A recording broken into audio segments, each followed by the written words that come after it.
D'abord, c'est un plaisir de vous retrouver, je dirais comme tous les lundis, après la conférence de Guy Guérich, l'intervention de Michel Barnier. Et puis, c'est un plaisir qui est redoublé, je dirais, par la présence de deux amis de la chaire ici ce soir, que vous connaissez. Nicole Niesotto, parce qu'elle appartient depuis le début, dès la création de la chaire, à son comité de pilotage. Elle dirige la chaire sur l'Union européenne au CNAM. Elle est présidente du conseil d'administration de l'IHEDN. Je crois que tu as été d'ailleurs la première femme nommée à ce poste, l'Institut des hautes études de défense nationale. Elle préside l'Institut de l'Or. Et elle a... Vice-président. Ah, tu vice-présides. Alors qui préside? Enrico Letta. Ah oui, c'est vrai. D'accord. On salue. Et tu as, sur ces questions internationales et de défense, évidemment, depuis très longtemps, une grande expérience, à la fois pour avoir été directrice adjointe du Centre d'analyse et de prévision, pour avoir été la première directrice de l'Institut d'études de sécurité de l'Union européenne, qui, vous le savez, est quand même un organe clé, en tout cas en ce qui concerne la réflexion sur les questions de défense et de sécurité au sein de l'agence. Nicole va faire paraître prochainement au CNRS un ouvrage qui s'appelle L'Europe indispensable. Un tout petit livre. Elle le souligne, comme ça vous pouvez l'acheter pour le lire, quand vous êtes certain, parce qu'avant elle avait écrit des gros livres que vous avez peut-être aussi achetés et lus. Un livre TGV. Faut-il enterrer la défense européenne en 2014? Ça, c'était les gros livres qu'ils n'ont pas lus. Où va le monde avec Pascal Lamy, qui a été publié en 2017, et puis ce tout petit livre donc, que vous allez lire, qui sort en mars aux éditions du CNRS, L'Europe indispensable. Alors Isabelle, vous la connaissez aussi, parce qu'elle nous fait l'honneur de venir très souvent assister à nos conférences, quelquefois même d'en faire écho. Mais vous la connaissez surtout à cause de sa signature dans le Figaro. Elle est journaliste au Figaro depuis longtemps, 92 je crois, après avoir été responsable, plutôt avant d'avoir été responsable de la rubrique défense, tu as été reporter de guerre sur un certain nombre de conflits, la Bosnie, la Croatie, le Kosovo, la Tchétchénie, l'Irak, l'Afghanistan. C'est d'ailleurs tes reportages sur la Tchétchénie qui t'avaient été à l'origine du prix de la presse diplomatique qui t'avait été attribué sur la couverture de cette guerre en Tchétchénie. Puis ensuite, tu as assuré les responsabilités éditoriales des rubriques sur les questions de défense et stratégie, et puis maintenant un portefeuille assez global sur ces mêmes questions, plus l'ensemble des questions géopolitiques comme correspondante diplomatique et spécialiste des questions stratégiques et de géopolitique au journal Le Figaro. Tu es collaboratrice de politique internationale régulièrement, tu animes aussi une émission sur France Culture, le magazine de l'été, toi aussi tu as animé une émission avec Philippe Meunier. Voilà. Le Nouvel Esprit Public en podcast. Voilà, je vous recommande les uns et les autres d'aller écouter ces excellentes émissions. Et puis tu as écrit des ouvrages, L'impuissance française en 2007, mais très récemment, là tu viens de publier, je te remercie, je l'ai reçu il y a une semaine, j'allais t'écrire pour te dire tout le bien que je pense de ce livre, Le réveil des armées, chez Jean-Claude Lattès, qui est un livre très intéressant sur la place des armées dans notre société, la manière dont les problématiques de sécurité en entraînent d'autres, à la fois pour structurer le questionnement de notre vie politique, mais au-delà, plus généralement, les questions de notre société, de ses valeurs. Alors, c'est un livre un peu plus gros, mais c'est un livre qui est aéré de beaucoup d'entretiens, de citations, de références. Oui, donc voilà, en tout cas, c'est un livre très agréable à lire. Alors, la thématique de notre conférence européenne ou Europe-Atlantique, déjà, la fois dernière, on avait senti, à travers le propos de M. Guérich, qu'il y avait un petit peu sur ce sujet, il y avait un sujet possible dans la relance de la défense européenne, de créer un irritant du côté des États-Unis, les réactions du président Trump, ou encore même au sein des 27 et en matière de défense 26, puisque vous savez que le Danemark, on ne l'a pas souligné, mais a fait valoir dès Maastricht une option d'opt-out. un certain nombre de questionnements qui ont ressurgi, je dirais, plus récemment, alors que le mouvement de relance qui a été évoqué de 2016 et 2017 était un mouvement assez unanime européen. Puis comme toujours, on arrive dans les difficultés et de nouveau, certaines fausses querelles, vraies querelles, reviennent, et notamment autour de ce débat sur Europe européenne ou Europe atlantique. Alors je vais te passer la parole, toujours les mêmes règles, tu les connais, 45 minutes, ensuite je passerai la parole à Isabelle qui interviendra, qui te posera des questions, et ensuite la parole à la salle, et je le répète, d'abord en priorité aux étudiants qui sont priés donc de préparer leurs questions en réaction à ces interventions. Nicole, tu as la parole. Oui, merci beaucoup Louis, merci Isabelle. Moi, je suis très heureuse d'être ici, très heureuse de participer depuis le début à cette chaire qui est quand même, sur les 10 dernières années, l'outil le plus important qui a été créé en France pour aider à la réflexion prospective sur l'évolution du monde. Donc, je suis ravie et honorée d'apporter ma contribution. Et comme Louis est un ami, il m'a donné ce sujet impossible, Europe européenne ou Europe atlantique. On peut déblatérer pendant des années sur ce sujet qui n'avance pas. Mais donc, je vais quand même essayer de l'illustrer en commençant par 3 citations pour bien cadrer le débat. Et rassurez-vous, ce sera les seuls de la soirée, mais je vais quand même vous les donner. La première, vous la connaissez toutes. C'est un extrait de la conférence de presse du général de Gaulle le 14 janvier 1963 pour dire non à la première candidature des Anglais. Mais comme c'est un texte magnifique, je vous cite cette phrase. En définitive, donc il dit non, bien sûr, hein, il apparaîtrait une communauté atlantique colossale sous dépendance et direction américaine et qui aurait tôt fait d'absorber la communauté de l'Europe. C'est une hypothèse qui peut parfaitement se justifier aux yeux de certains, mais ce n'est pas du tout ce qu'a voulu faire et ce que fait la France, et qui est une construction proprement européenne. Voilà, premier point. Deuxième extrait de discours, c'est le discours un an avant de John Kennedy, où il vante les mérites de l'inverse, c'est-à-dire une Europe atlantique qui parlerait d'égal à égal avec les États-Unis. Je cite, « Je dirais aujourd'hui, en ce jour anniversaire de l'indépendance, que les États-Unis sont prêts à souscrire à une déclaration d'interdépendance, que nous sommes en mesure de discuter avec une Europe unie des voies et des moyens de former une association atlantique concrète, association au bénéfice mutuel de la nouvelle union qui se dessine actuellement en Europe et de la vieille Union américaine fondée ici il y a 175 ans à Philadelphie. » L'inverse. Et troisième extrait de discours, je vous assure, après il n'y en a plus, c'est Raymond Aron. Raymond Aron écrivait en 1983 dans un numéro de la revue Politique étrangère de l'IFRI, un texte qui s'appelle La communauté atlantique de 1949 à 1982, et il s'interroge sur l'avenir de l'Alliance atlantique et il dit « La communauté atlantique fut-elle une réalité au lendemain de la dernière guerre ? Est-elle usée par le temps ?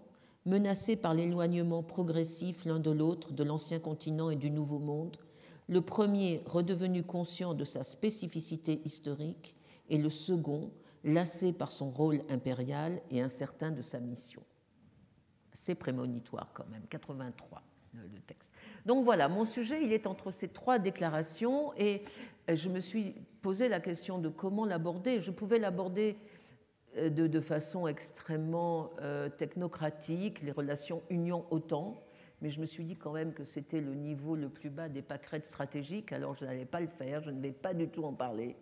Deuxièmement, j'aurais pu l'aborder sur l'histoire des relations entre l'Europe et les États-Unis, mais j'ai vu que Jérémy Shapiro allait faire une conférence entière sur la relation des États-Unis avec l'Europe de la défense, donc j'ai préféré lui laisser la primeur. On pouvait aussi aborder le thème par le biais d'une réflexion sur l'avenir de l'Occident. Et ça, c'est déjà plus intéressant, c'est-à-dire soit on considère que dans le monde qui vient, la structuration sera de nouveau bipolaire entre nous, les Occidentaux, démocrates, libéraux, etc., riches, et les autres, les perturbateurs de tous bords. Et si on a cette vision du monde, on peut comprendre que l'Europe préfère rester atlantique, c'est-à-dire coller à l'Amérique dans un Occident sur la défensive, possible.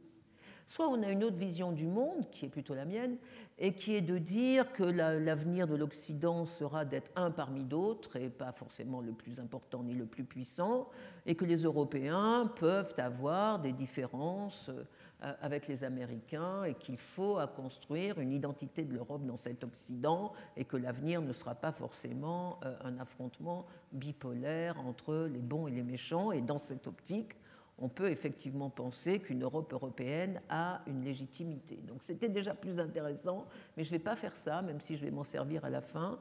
Ce que je vais faire, c'est de façon beaucoup plus simple, peut-être pour clarifier les débats. C'est dans une première partie à forte quand même connotation historique, montrer l'histoire de deux illusions. L'Europe européenne et l'Europe atlantique sont deux illusions, deux coquilles vides sur lesquelles on déblatère depuis 60 ans et encore aujourd'hui dans cet amphithéâtre de la Sorbonne.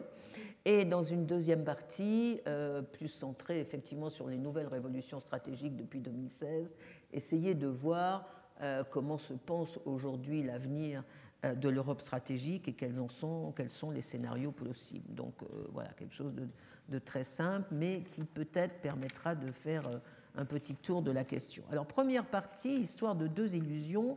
J'ai cité donc De Gaulle et Kennedy, et donc on voit bien quels sont les deux extrêmes de ces visions. Je vais retenir de l'histoire uniquement des points qui sont d'actualité pour nos débats présents. Mais il y en a beaucoup, et c'est pour ça que je crois que le retour sur l'histoire est vraiment fondamental. Premier point, pour De Gaulle, la question de la défense européenne n'est pas une question militaire. Ce qui l'intéresse, ce n'est pas d'avoir une Europe stratégique, c'est même le dernier de ses soucis.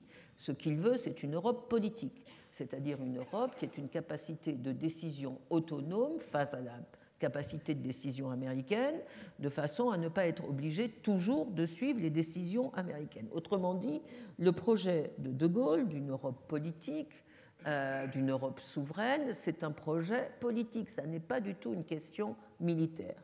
Et l'Europe de la défense est le moyen de construire l'Europe politique. Ça, si on compare aujourd'hui, ce point-là a disparu. Aujourd'hui, tous nos débats sur la réactivation de la défense européenne, sur l'avenir de la souveraineté européenne, l'autonomie stratégique, tous nos débats sont centrés sur la construction de capacités industrielles, opérationnelles, capacitaires. Personne n'ose aborder la question de l'autonomie politique et de l'Europe politique. C'est une première différence importante. Je trouve qu'on a régressé, en tout cas par rapport à la période précédente. Et vous le savez, je rappelle rapidement, mais encore une fois pour illustrer l'actualité, le général de Gaulle est passé par plusieurs étapes. Il a essayé de reconstruire l'autonomie de décision française après la Seconde Guerre mondiale, en passant par le nucléaire, par la volonté de réforme de l'OTAN qui a échoué, et ensuite par le retrait de la structure intégrée de l'OTAN. Et il a essayé de faire de la même chose donc au niveau européen, d'abord par les plans Fouchet et ensuite par les plans franco-allemands et enfin par le refus de la candidature britannique. Donc il y avait une vraie vision de volonté de construire de la souveraineté politique européenne. Les plans Fouchet de 1963 ont échoué parce qu'ils ne mentionnaient à aucun moment l'Alliance atlantique et à aucun moment la communauté économique européenne qui était en train de se construire. D'ailleurs, les 5 autres présenteront en alternative des plans Fouchet en 1962 qui disent que l'objectif des Européens, c'est la défense commune dans le cadre de l'Alliance et la construction des communautés européennes. Même chose pour le traité de 1963, qui ne mentionnait le traité de l'Élysée de 1963, qui ne mentionnait absolument pas l'Alliance atlantique, et auquel le Bundestag a fait rajouter la défense commune dans le cadre de l'Alliance et la référence également aux communautés européennes. Et quant à la candidature britannique, je vous ai lu le passage tout à l'heure pour vous montrer comment il l'avait refusée. Et donc, on a dans cette période de recherche française d'une autonomie de décision politique de l'Europe, on a véritablement la construction d'un ADN français qui va se répéter jusqu'à aujourd'hui, mais qui s'est traduit par 3 échecs. La volonté française de construire cette Europe politique par le biais d'une politique étrangère et de défense commune, c'était un rêve français, mais ça a été le cauchemar des autres Européens et ça ne s'est jamais réalisé. La raison essentielle étant la contradiction française. Et là, c'est un point sur lequel on peut revenir aujourd'hui. La vraie contradiction du général de Gaulle, c'était de vouloir construire une Europe politique, une Europe puissante dans le monde à partir d'une addition de nations, c'est-à-dire il était pour l'Europe puissance et contre l'intégration politique européenne, ce qui est quand même difficile à concilier. Aujourd'hui, j'ai l'impression que sur ce point, on a avancé. Le président Macron propose une souveraineté européenne et je crois que l'obsession française en matière de souveraineté nationale s'est quand même émoussée et que la construction d'une souveraineté européenne est le signe là d'une vraie évolution française. Deuxième point qu'il faut retenir de l'histoire, donc le premier point, c'est l'Europe de la défense, c'est un moyen, ce n'est pas une fin. La fin, c'est l'Europe politique. Deuxième point à retenir de cette période historique, c'est que cet ADN français s'est perpétué jusqu'à aujourd'hui. C'est vraiment le rôle de la France dans l'histoire de la construction européenne, c'est de promouvoir toujours une certaine vision de l'Europe politique et donc d'une politique de défense et de politique étrangère commune. Tous les présidents de la République ont systématiquement repris le flambeau, même les moins européens de tous ont maintenu quand même ce type de proposition. Je ne rentre pas dans le détail. Même quand Nicolas Sarkozy a décidé le retour de la France dans la structure intégrée de l'OTAN, un des arguments utilisés, c'était de dire si on revient dans l'OTAN, on va casser la méfiance que nos partenaires ont vis-à-vis de nous quand on propose la défense européenne. Ils nous soupçonnent toujours de vouloir faire la défense européenne pour concurrencer l'OTAN. Rentrons dans l'OTAN, comme ça on leur montrera notre bonne foi et ça va rendre encore plus légitime et peut-être encore plus facilement réalisable les projets de défense européens. Donc ça, c'est un point qui aujourd'hui marque l'héritage français. On n'imagine pas une présidence française qui ne soit pas leader en la matière dans la revendication d'une Europe stratégique. Troisième point qu'il faut retenir de cette histoire, c'est que tous les Européens, et les Anglais en tête, ont toujours refusé l'institutionnalisation de cette Europe européenne. Toujours refusé d'aller trop loin dans la construction d'une autonomie structurelle inscrite dans les textes de l'Union européenne. Ça ne veut pas dire que de temps en temps, ils ne se soient pas distanciés des Américains. Je vais y revenir dans un instant. Mais la volonté des Européens, ça a toujours été de mettre une limite à l'autonomie politique de l'Europe, une limite politique et surtout une limite juridique. Par exemple, dans le traité de Lisbonne, comme vous le savez, l'article 42.7, que tout le monde cite, et qui est très clair en la matière, je le cite moi aussi, les engagements dans ce domaine demeurent conformes aux engagements souscrits au sein de l'Organisation du traité de l'Atlantique Nord, qui reste, pour les États qui en sont membres, le fondement de leur défense collective et l'instance de sa mise en œuvre. C'est un point important que les Anglais avaient réussi à obtenir déjà à Maastricht, 92, c'est une phrase copiée du traité de Maastricht, c'est « et l'instance de sa mise en œuvre ». Ce n'est pas que l'OTAN est plus important, c'est qu'on ne peut rien faire en dehors de l'OTAN. Et ça, c'est donc le traité de Lisbonne tel qu'il est aujourd'hui, et on pourrait regarder tous les autres textes qui montrent qu'il y a de la part de tous les Européens cette volonté de tout limiter la montée en responsabilité stratégique de l'Union européenne. Et on peut comprendre, pendant la guerre froide, la menace collective soviétique était tellement énorme que ça n'avait aucun sens pour les Européens de vouloir construire une Europe européenne qui n'avait aucun moyen de se défendre, et encore moins si c'était le général de Gaulle ou la France qui devait la dominer, parce que quand même, c'est bien d'être dominé par l'Amérique, mais, parce que c'est légitime, mais être dominé par un Français, c'est quand même moins légitime pour nos partenaires européens. Et donc, pendant la guerre froide, on pouvait comprendre, mais même après la fin de la guerre froide et après la fin de la guerre froide, quand la menace soviétique a disparu, le réflexe est systématiquement le même. C'est-à-dire, quand la menace était globale, il ne fallait surtout pas faire d'Europe européenne. Maintenant que la menace est incertaine, diffuse, on ne sait pas où elle est, il ne faut surtout pas faire de la défense européenne. C'est-à-dire, l'incertitude est tellement grande qu'il vaut mieux garder l'Amérique. Donc, de toute façon, plus ça change, plus c'est la même chose. Les Européens refusent de structurer une existence de l'Europe au sein de l'Alliance atlantique. Et ce qui ne veut pas dire, encore une fois, que de temps en temps, les Européens ne prennent pas leur distance. On a eu plusieurs fois dans l'histoire de l'Alliance des moments d'affirmation d'une identité politique de l'Europe différente de celle des États-Unis, d'une vision du monde de l'Europe différente des États-Unis. Les Européens ont osé parfois le faire. Encore une fois, ils ne sont pas allés jusqu'à institutionnaliser cette différence. Mais quelques exemples. Le premier exemple, c'est évidemment 1983, l'affaire des euromissiles, où là, la formation d'une différence, elle est moins au niveau des gouvernements qu'au niveau de la rue européenne. Vous avez des millions de gens dans les rues de Berlin, de 83, non, Bonn, Londres, Rome, sauf à Paris, bien sûr, où Paris est comme le nuage de Tchernobyl, les pacifistes ne sont pas arrivés jusqu'à Paris.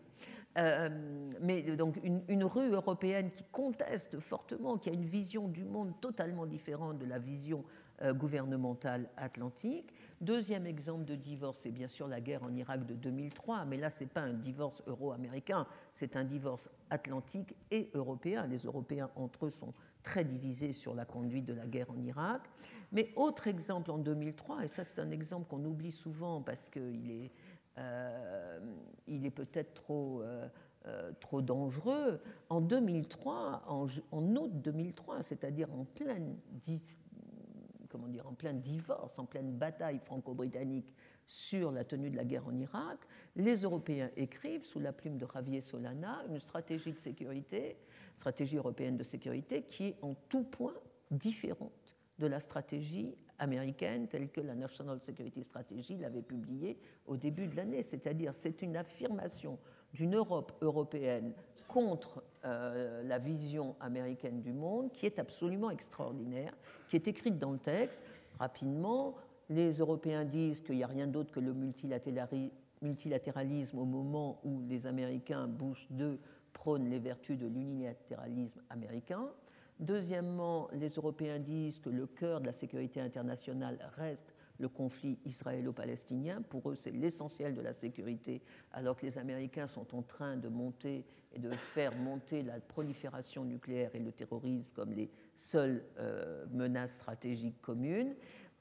Et troisièmement, les Européens misent en matière de sécurité sur la négociation et le dialogue, alors que les Américains misent, comme vous vous en souvenez, sur les preemptive strikes que les Européens refusent. Et donc, il y a là, dans ce texte de 10 pages, qui est à mon avis un texte fondateur et qui a vite fait d'être mis dans le tiroir, l'affirmation d'une vision du monde européenne totalement différente de la vision américaine et qui malheureusement n'aura pas d'effet. Et dernier exemple, l'exemple aujourd'hui, en 2019, les Européens, ensemble, comme un seul homme, un peu comme, enfin, sont autonomes sans le savoir, si je puis dire, un peu comme M. Jourdain faisait de la prose sans le savoir. Les Européens défendent le traité avec l'Iran, essayent de bricoler un espèce de mécanisme pour garantir le commerce de leurs propres industries avec l'Iran, alors que les États-Unis ont dénoncé le traité signé en 2015 avec le régime iranien. Et c'est véritablement, mais sans le savoir, sans le revendiquer, les Européens font un acte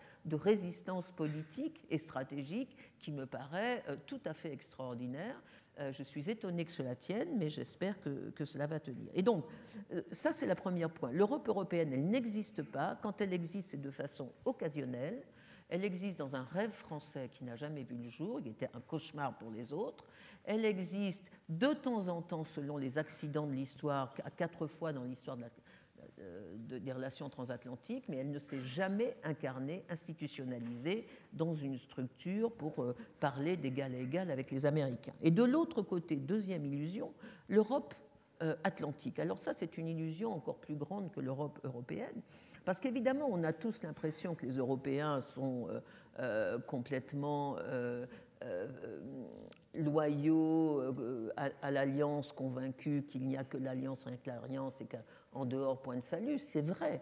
Mais il ne faut pas confondre la solidité de l'Alliance atlantique avec l'existence d'une Europe atlantique. Ça, ce n'est pas du tout la même chose. Une Europe atlantique, c'est-à-dire une Europe qui existerait en tant qu'Europe dans cette Alliance atlantique, eh bien cela, c'est également une très grande illusion depuis l'existence de l'OTAN, pour plusieurs raisons.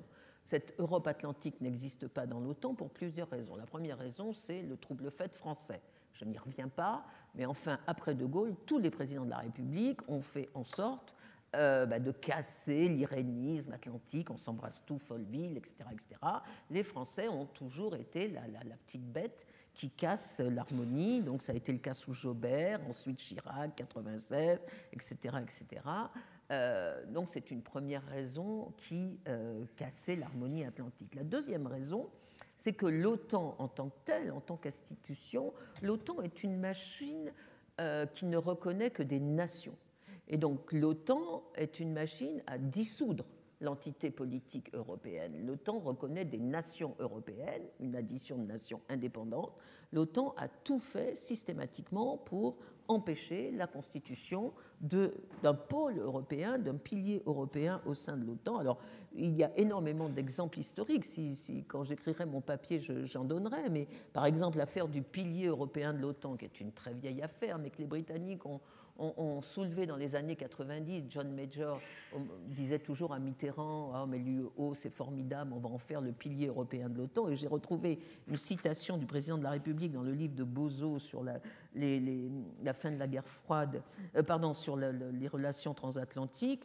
Mitterrand lui dit un jour, en 91, « Si l'UEO a pour fonction d'être un appendice de l'OTAN, il n'y a vraiment pas de raison de fabriquer une organisation supplémentaire. » Et donc, l'affaire du pilier européen de l'OTAN n'a jamais débouché sur rien. L'affaire du caucus européen de l'OTAN, là encore, qui a permis à des générations de diplomates de s'étriper dans des conférences et des réunions de l'OTAN, n'a jamais débouché sur rien. ISDI, je ne sais pas vous rappeler, mais l'identité européenne de sécurité et de défense, 96, au sommet de l'OTAN de 96, avec des formules extraordinaires qui montrent la créativité rhétorique et linguistique des diplomates, où on pouvait créer des forces séparables mais non séparées de l'OTAN. Tout ça n'a systématiquement jamais rien donné. Autrement dit, l'Alliance a tout fait pour empêcher que l'Europe existe dans l'OTAN. Et elle l'a fait de trois façons. D'abord, comme je viens de lire, dans l'OTAN en interdisant l'existence d'un pilier. Deuxièmement, hors de l'OTAN, c'est-à-dire quand les Européens ont essayé, par exemple au sein de l'UEO, ils ont tout fait pour empêcher que l'UEO ne devienne le bras armé de l'Union, comme était sa vocation. Il y a même eu un fameux mémorandum de Bartholomew, M. Bartholomew, qui était à l'époque sous-secrétaire d'État à la Défense, je crois. 91, il écrit un mémorandum secret à l'UEO pour dire que les Européens de l'UEO, qui allaient se réunir au niveau du Conseil, c'est-à-dire des chefs d'État, n'avaient pas le droit de parler des affaires qui étaient des affaires de l'OTAN. Parce que, je cite, ça pouvait marginaliser les Américains dans la sécurité de l'Europe. C'est quand même extraordinaire. Vous avez eu également, Louis en a parlé dans sa précédente conférence, un peu plus tard, dans les années 98, Madame Albright, justement quand on essayait de construire une identité européenne de sécurité et de défense avec ces 3 D, pas de duplication, pas de découplage, pas de discrimination. Comme c'était très négatif, monsieur Robertson, qui était le secrétaire général britannique de l'OTAN à l'époque, l'année d'après, a inventé non pas des interdictions, mais des injonctions, les 3 I, qui étaient Implementation, Inclusiveness, et puis je ne sais quoi, je l'ai noté. Tout ça apparaît préhistorique. Indivisibilité, mais ça a été des batailles titaniques dans les chancelleries européennes et atlantiques. Autrement dit, l'OTAN a toujours essayé de casser l'existence d'une Europe atlantique, d'une Europe qui serait dans l'OTAN. Et de la même façon, à côté de l'OTAN, les Américains eux-mêmes eh bien, se sont distanciés petit à petit de l'Europe et de l'OTAN. Parce que pour faire une Europe atlantique, il faut que l'Europe existe dans l'OTAN et il faut que les Américains soient un tout petit peu européens convaincus de la nécessité pour eux de s'investir en Europe.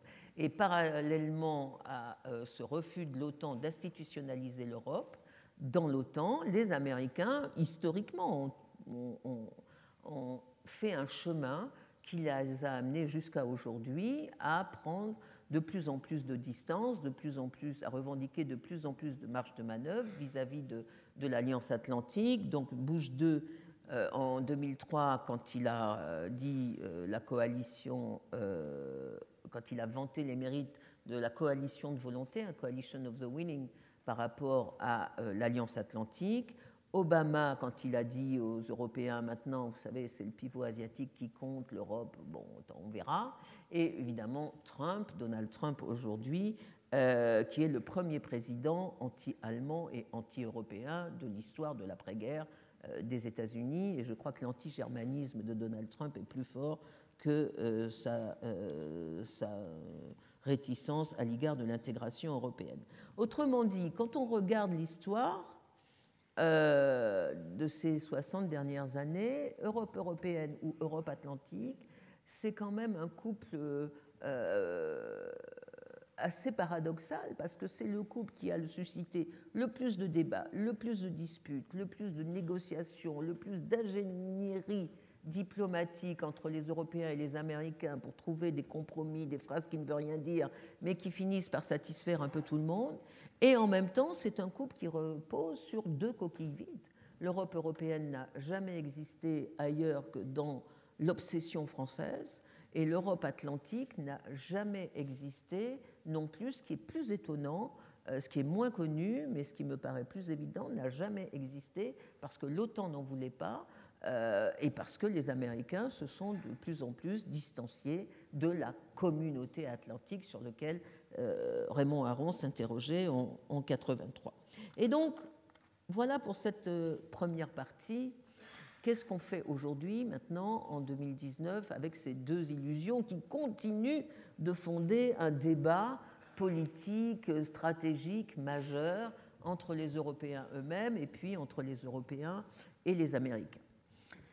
Alors, c'est là où ma deuxième partie est un peu plus confuse, me dira sans doute Isabelle, parce que je ne sais pas trop ce qu'on va faire de ce débat. Je suis comme vous, je m'interroge, mais on va s'interroger ensemble.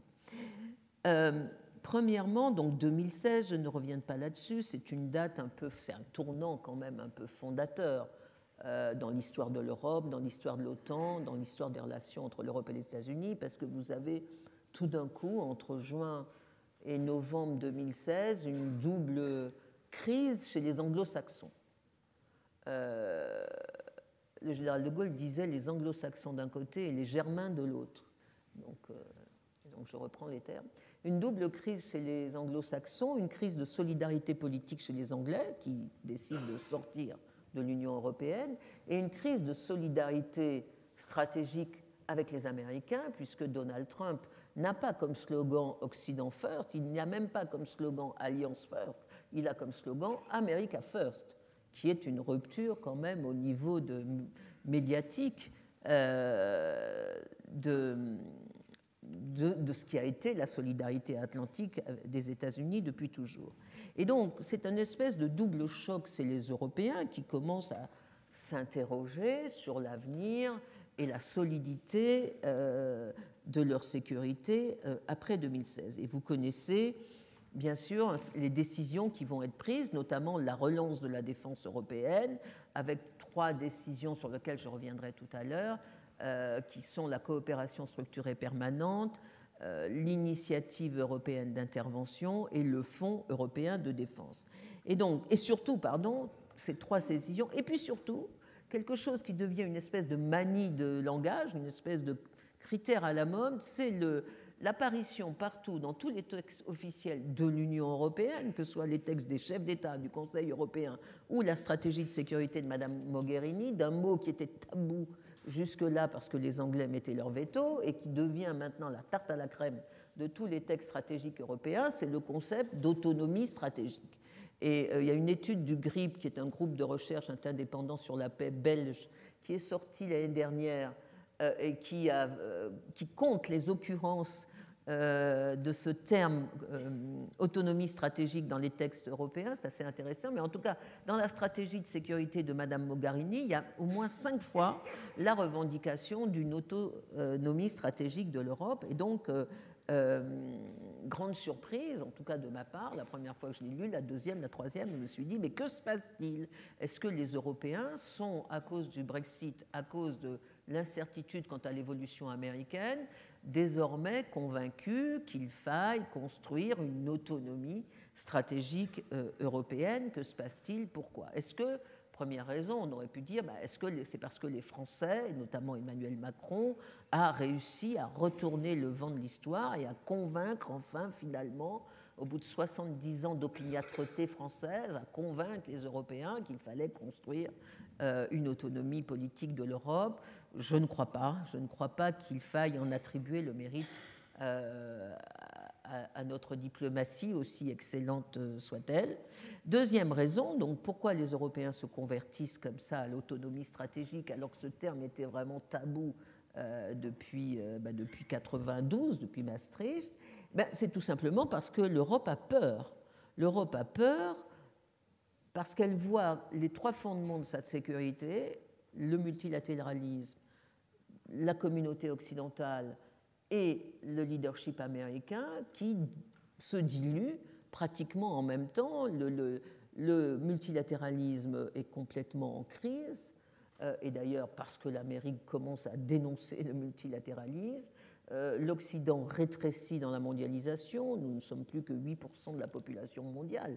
Un habitant sur deux aujourd'hui de la planète est asiatique. C'est quand même un renversement historique de la puissance. Et quant au leadership américain, il, pour l'instant, semble vouloir détruire tout ce qui a fait le fondement de l'Occident, c'est-à-dire le libéralisme économique d'un côté, les alliances de l'autre, et troisièmement, peut-être la démocratie. Mais là, je m'avance sur un sujet qui n'est pas celui de ce soir, mais sur lequel j'aurais pu aussi intervenir, qui est un sujet qui me passionne, et que le petit bouquin dont Louis a eu la gentillesse de parler aborde. Et donc, je crois que les Européens ont peur et qu'ils cherchent donc des contre-assurances. Ça ne veut pas dire, je crois, que l'Europe est en train de trouver des vertus à l'Europe européenne. Je crois que les Européens essayent de combiner, dans une espèce de brouillard stratégique auquel il va falloir s'habituer, les trois choses, c'est-à-dire le maintien de l'Alliance atlantique parce qu'on ne sait jamais, la relance d'une défense européenne au cas où l'Amérique ne soit plus là, et troisièmement, la tentative, en dernier ressort, d'essayer de négocier de nouveau des traités bilatéraux avec les États-Unis. C'est le cas notamment des Polonais qui essayent désespérément, peut-être parce qu'ils ne croient plus à l'OTAN ou pas encore à l'Europe, d'essayer d'avoir une assurance bilatérale de sécurité et de défense avec les États-Unis, et je pense que ceci va augmenter dans l'avenir. Et donc on en est là.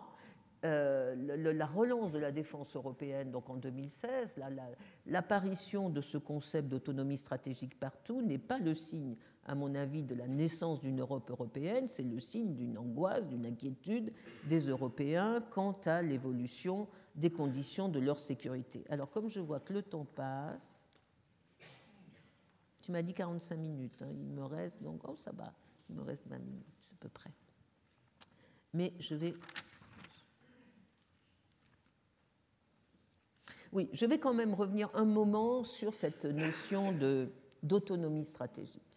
Parce que personne ne sait vraiment ce que ça veut dire. C'est dans tous les textes, mais personne ne sait vraiment ce que ça veut dire. C'est ce qu'on appelle en Europe l'ambiguïté constructive. Moi, j'ai toujours pensé que l'ambiguïté n'était pas constructive au bout d'un moment. Mais d'ailleurs, c'est un concept sur lequel certains Européens reviennent maintenant en disant, après tout, non, on ne sait jamais. Tu en parlais aussi dans ta conférence. En fait, certains Européens ont peur, encore une fois, d'être allés trop loin dans l'affirmation d'une autonomie que pendant 60 ans, ils n'ont pas voulu défendre. Mais essayons de réfléchir à ce que ça veut dire. Nous, Français, nous sommes habitués à cette espèce de couple improbable qui est indépendance, solidarité, souveraineté nationale, solidarité avec les alliés. Nous sommes habitués à ça depuis le général de Gaulle, et des générations de Français ont été éduqués avec l'idée qu'on peut être parfaitement indépendant et parfaitement solidaire dans l'Alliance atlantique. On a même inventé, je crois, une espèce d'oxymore stratégique qui est de dire plus on est indépendant, plus on est un bon allié. Parce que c'est une chose d'être d'accord avec les États-Unis et de soutenir la politique américaine quand on a les moyens de faire autrement, que d'être obligé d'être un bon allié et de soutenir la politique américaine parce qu'on n'a pas le choix et qu'on n'a pas les moyens ni d'une analyse stratégique ni d'une décision différente. Et donc on a, nous Français, l'habitude de nager dans ces concepts. Mais pour les autres, c'est quelque chose de complètement nouveau. L'autonomie stratégique, encore une fois, ça n'est pas un concept familier. Donc quand les Français s'interrogent ou s'insurgent ou s'énervent parce que les Européens, les partenaires européens ont du mal avec ce concept, il faut comprendre que ce concept rompt avec 60 ans de dépendance stratégique de la part de nos autres partenaires européens. Et on ne les aide pas en ne clarifiant pas ce qu'on entend par cela. Je crois qu'il y a deux visions dans l'autonomie stratégique. Il y a soit une vision globale qui est de dire l'Europe doit être autonome sur tous les plans, militaire, économique, numérique, qu'est-ce que j'ai oublié, culturel sans doute, spatial, etc. Donc une autonomie globale. Soit l'Europe doit avoir une vision d'une autonomie technique, capacitaire, industrielle. Et les deux choses ne sont absolument pas de la même façon. Si on a une vision d'une autonomie globale, l'important c'est les prises de décision, c'est le processus de prise de décision. Si on a une vision de l'autonomie technologique, l'important c'est les capacités, c'est la formation de capacités industrielles ou militaires. Et donc ça n'est pas du tout la même chose. Or, quand on regarde le débat européen aujourd'hui, la première vision de l'autonomie globale, eh bien, il n'y a qu'un seul pays qui l'a, comme d'habitude, comme en les années 60, c'est la France. Nous sommes le seul, le président Macron, dans plusieurs de ses discours, a avancé l'idée d'une souveraineté européenne sur le plan numérique, économique, commercial, etc. Les Européens ne comprennent pas, je crois, ce que ça veut dire et, à la limite, sont prêts à développer une autonomie capacitaire, industrielle, mais dans tous les cas technique, sans qu'il y ait besoin d'avoir une grande vision du monde et du rôle de l'Union dans le monde derrière. Et c'est pour ça que ça ne marche pas. Parce que nous, Français, nous continuons à nous axer sur la vision d'une Europe influente dans le monde, alors que les Européens ne se bornent à penser uniquement en termes de capacité. Je crois que la question de l'autonomie politique est tellement sulfureuse que le refuge immédiat, c'est de se limiter à l'aspect technico-militaire de l'Europe de la défense. D'où la relance de la PSDC, parce que c'est extrêmement commode, c'est extrêmement confortable. La PSDC, c'est une politique technique qui n'a jamais atteint son niveau politique au sein de l'Union européenne. Jamais, malheureusement. Ça reste une politique technique de renforcement des capacités industrielles ou capacitaires, mais ça n'a jamais, pour l'instant en tout cas, été conçu comme le début ou l'œuvre ou le moyen d'une autonomie politique de l'Europe. Et donc, d'une certaine façon, c'est relativement facile pour les Européens de faire de la relance de la défense européenne, parce qu'à la différence de ce qui se passait au début des années 60, comme je l'ai indiqué dans la première partie, aujourd'hui, la défense européenne, elle est conçue par l'ensemble de notre partenaire comme un problème technique, une politique comme une autre, politique agricole, politique donc de pêche, et bien, politique de défense, c'est une des aspects techniques des compétences de l'Union européenne et elle n'est pas du tout perçue comme l'accès à une autonomie politique de l'Europe dans le monde. C'est pour ça que je crois que l'ambiguïté entre la France et ses partenaires ne va pas s'arrêter. Alors, que penser de cette relance de la PSDC? Peut-être que tu explicites PSDC. La politique de sécurité et de défense commune, la défense européenne. En quelques mots, donc je rappelle les points qui ont été décidés depuis 2016, la coopération structurée permanente, qui est une espèce comment dit-on, de mécano-technique pour faire des choses en commun, qui n'a aucun intérêt politique, un intérêt industriel certain. Je regarde nos partenaires industriels continuer, mais aucun intérêt politique. Le Fonds européen de défense, a l'a priori formidable, et tout le monde se gargarise du Fonds européen de défense, mais enfin quand même, croire que l'industrie va créer du politique, c'est de ne pas connaître du tout l'histoire des coopérations industrielles en Europe. On a essayé 1000 fois de faire de l'Europe de la défense par le biais de l'industrie, ça n'a jamais marché. Le meilleur exemple, c'est en 2013, quand, au niveau industriel, vous avez Airbus Group à l'époque, donc la branche militaire d'Airbus, et British Aerospace, la même chose du côté britannique, sont d'accord pour faire un grand pôle européen militaire aéronautique, et on se dit, bah, c'est génial, ça va porter l'Europe de la défense, et Mme Merkel dit, bah, il n'en est pas question. Et voilà, et tout s'écroule, et jamais l'industrie n'a porté la politique, jamais, c'est l'inverse. Et donc, je pense qu'il y a beaucoup d'illusions sur ce Fonds européen de défense. Deuxième raison pour laquelle je n'en attends pas grand-chose personnellement de ce Fonds européen de défense, les Américains ne laisseront pas faire.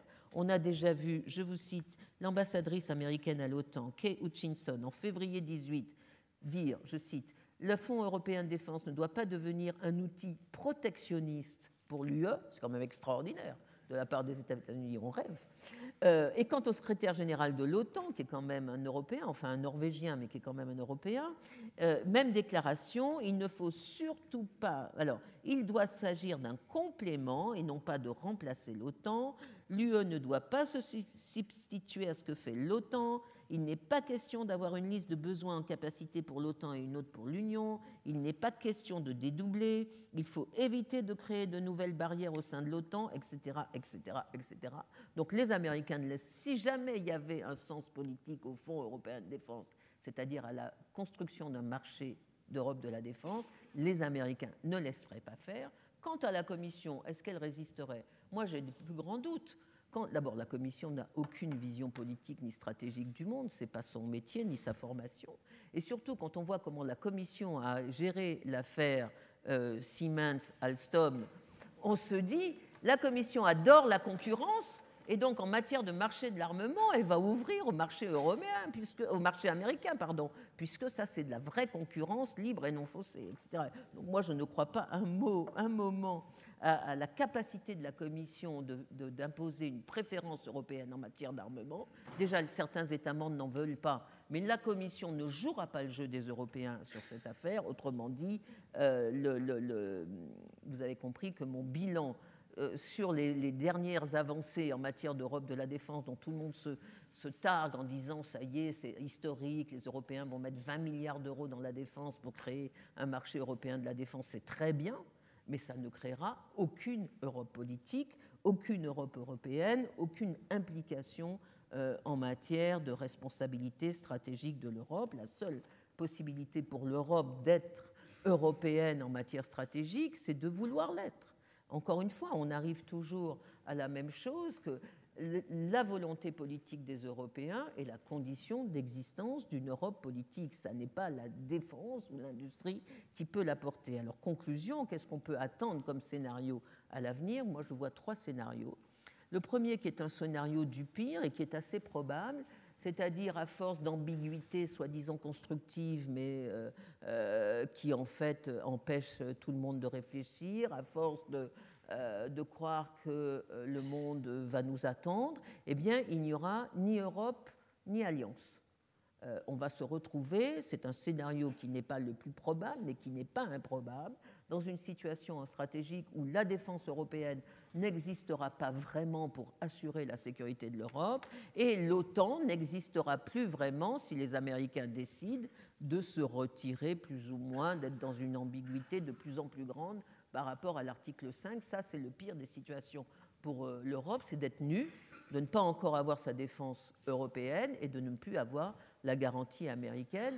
Et le fait qu'il n'y ait plus aujourd'hui en Europe aucun accord de désarmement de la guerre froide, que les 3 grands traités qui structuraient quand même la sécurité de l'Europe pendant la guerre froide, le traité sur les forces conventionnelles, le traité sur les forces antimissiles et le traité sur les forces nucléaires intermédiaires, le fait que ces 3 traités aient disparu, c'est-à-dire américains et russes se retirent de ces 3 traités et ne sont remplacés par rien, c'est même un très mauvais scénario. Donc ça, c'est le scénario du pire, ni Europe, ni alliance. Et ça, à mon avis, dans les 5 ans qui viennent, ça n'est pas le plus improbable des scénarios. Deuxième scénario, c'est le scénario du statu quo. C'est-à-dire qu'on ne fait pas grand-chose, on continue à faire un peu de défense européenne, on continue à faire un peu d'alliance, un peu d'OTAN, on continue à faire semblant des 2 côtés, que tout va bien, que l'Europe est atlantique et que l'Amérique est européenne. On continue à faire semblant et tout ça ne construit strictement rien. alors que le monde change, que le monde évolue à une vitesse absolument considérable. Je n'arrive pas à penser personnellement, quand on regarde toutes les révolutions qui ont eu lieu depuis 10 ans, pratiquement tous les 6 mois, le monde change. 2011, printemps arabe, 2013, Syrie, 2014, Ukraine, 2015, réfugiés et terrorisme en France, 2016, Brexit et Trump, 2017, dictature en Turquie et réconciliation avec la Corée du Nord, 2018, j'avais vu quelque chose, j'ai oublié, mais tous les ans, il se passe quelque chose. Je n'arrive pas à croire qu'en 2040, ou même en 2030, il y a un truc qui ne changera jamais, qui sera toujours là, c'est l'OTAN, avec l'inexistence de l'Europe dedans et la présence américaine dedans. Je n'arrive pas à croire que le monde entier change à une vitesse incroyable et que l'OTAN ne bouge pas, que l'OTAN en 2050 sera la même qu'aujourd'hui. C'est ce que croient tous les Européens, c'est ce que veulent croire tous les Européens. Personne ne prépare la sortie ou l'évolution de cette structure. Et donc, le scénario du statu quo, à mon avis, pourrait ramener au scénario du pire, c'est-à-dire on ne prépare pas l'avenir et du coup, on va peut-être se retrouver avec 2 coquilles vides, pas d'Europe de la défense et pas d'alliance atlantique. Et donc, pas vraiment. Le plus probable est le scénario du statu quo, mais la difficulté, c'est qu'il risque d'amener au scénario du pire, c'est-à-dire ni Europe ni alliance. Donc, troisième scénario, ben, c'est ce que j'appelle le meilleur, mais enfin qui n'est pas vraiment génial, mais qui est le scénario de l'hybridation, c'est-à-dire que dans ces périodes-là, il faut essayer de maintenir 3 choses. Une Europe mondiale, par exemple en matière de sécurité environnementale, ce n'est ni le cadre européen ni le cadre de l'Alliance atlantique, c'est le cadre mondial qui compte. Et les Européens sur cette affaire sont plutôt avec les Chinois sur la lutte contre le réchauffement climatique, et c'est une bonne chose. Donc le cadre mondial ne doit pas exclure sur des questions de sécurité, pareil sur les réfugiés climatiques, qui va être une des grandes questions de sécurité à l'avenir, et qui, à mon avis, doit se traiter dans un cadre plutôt mondial que otanien ou purement européen. Mais l'Europe doit être aussi, donc évidemment, atlantique, en cas de retour d'une menace grave collective contre les intérêts américains et européens. Donc là, le cadre de l'OTAN s'impose. Vous me direz, mais si les Américains décident de sortir, je répondrai, c'est pas grave. S'il y a une menace grave collective contre les Européens et les Américains, eh bien, on aura un traité bilatéral entre l'Union européenne et les États-Unis. On trouvera une façon de défendre des intérêts communs. Et donc ça, c'est le deuxième volet, donc l'Europe mondiale, l'Europe atlantique, et puis l'Europe européenne, dans les limites de ce qu'elle peut faire, et où peut se placer l'autonomie européenne. Elle ne peut pas se placer sur la question nucléaire. Alors je sais que maintenant en Allemagne c'est à la mode, Ischinger a lancé l'idée de retour d'une dissuasion européenne, mais bon, moi je n'y crois pas. Elle ne peut pas, l'autonomie européenne, elle ne peut pas se faire sur la question numérique, on a perdu la bataille du numérique, tant mieux si tu es plus optimiste. Elle peut se faire sur le plan économique, si la Commission arrête de penser la concurrence en termes purement locaux et non pas mondial. Et elle peut se faire sur le plan stratégique pour toutes les questions de sécurité où nous pensons que nos intérêts ne sont pas les mêmes que ceux des Américains. Autrement dit, dans 90% des cas, peut-être nos intérêts seront les mêmes. Mais dans 10% des cas, il se peut qu'ils ne le soient pas et qu'il faut que l'Europe soit européenne, c'est-à-dire qu'elle ait le moyen de mener sa propre politique. Je crois qu'il y a un seul cas, et je termine, qui est exemplaire de cette possibilité, c'est le Moyen-Orient et notamment l'Iran. Moi, je pense que les Américains ont intérêt à ce qu'il y ait une guerre ou un conflit contre l'Iran, impliquant notamment Israël et l'Arabie saoudite. Si les Américains nous mettent en demeure de choisir notre camp, ça va être très difficile pour certains Européens de s'opposer à la politique américaine et israélienne, mais là je crois que c'est un test vraiment de la divergence d'intérêts, de nos analyses d'intérêts avec les Américains. Je crois qu'il faudrait refuser d'entériner un conflit qui commencerait contre l'Iran. Mais ce scénario-là, ce scénario de l'hybridation stratégique mondiale, atlantique, européenne, en fonction des domaines de sécurité et en fonction des intérêts européens, me paraît être le seul possible. Et donc c'est une réponse extrêmement, comment dit-on, décevante à la question Europe européenne ou Europe atlantique de dire un peu des deux, mon général, et en plus encore. Mais moi, je ne vois pas d'autre solution. Dernier mot de conclusion, simplement pour dire que l'important, ce n'est pas le cadre, ce n'est pas l'Europe ou l'OTAN, l'important, c'est la volonté de compter dans le XXIe siècle, c'est la volonté d'influencer l'évolution des crises et l'évolution de la mondialisation. Et c'est là que le réveil européen, pour l'instant, ne s'est pas encore fait. Merci. Merci beaucoup.